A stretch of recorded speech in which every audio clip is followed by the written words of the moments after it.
believe it, but we are just about 2 weeks away from Valentine's Day. And so today we're talking with my good friend Gordon about love and money. That sounds like a good book and a t-shirt. It's something that we've touched on before and can often be the subject of especially in a lot of relationships. So first, Gordon, sharing money, what's the most important thing that we need to keep in mind? Well, we're actually talking a lot about love and money in this upcoming episode of Your Money because of Valentine's Day. And so the biggest thing with love or money in a relationship is just good communication. In this episode, we talk about whether or not you should have a shared bank account. That's something that a lot of people worry about. I know when my wife and I got married, that was a question we had for each other.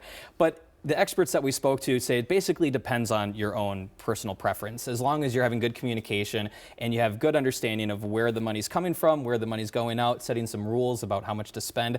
You can have a joint account, you can have two different accounts. It really all depends on what fits you as a couple. It sounds to me like it's a big communication of how we even work, what our strengths are. I know with me and my husband, I had to let him know exactly what my strengths and weaknesses were so that way he could help me with the weak spots. Hey, let's talk a little bit about if anybody's thinking about prenups. What do the experts have to say about that? That's a hot topic, okay? It's one of those things, and sometimes you bring that up into a relationship, it immediately causes a fight. There's this story that we are airing in the episode that really brings up a good point, is that it's just forcing you to have these conversations about money. What are your expectations? What are the rules? And that if you do get a divorce, what are some of the plans? And for some couples, they don't want to have that conversation. It may create a lot of strain. But for other couples, having that discussion on the front end before you get married could be good for your relationship, because you have good expectations, you have kind of rules in play. And again, if you do get a divorce, you kind of have a little bit of a roadmap of like how to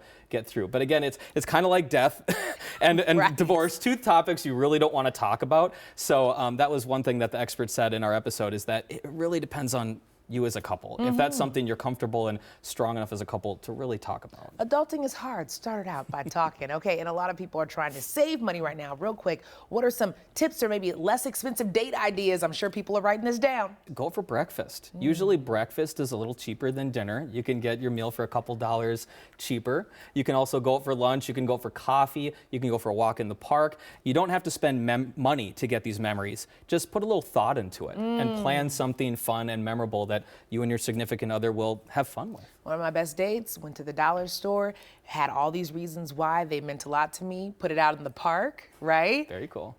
There we go. Dollar will make you holler. That's a whole different thing. Hey, thank you so much, Gordon, for always making us a little bit smarter. And of course, you can find the Love and Money episode of Your Money on KARE 11 Plus right now.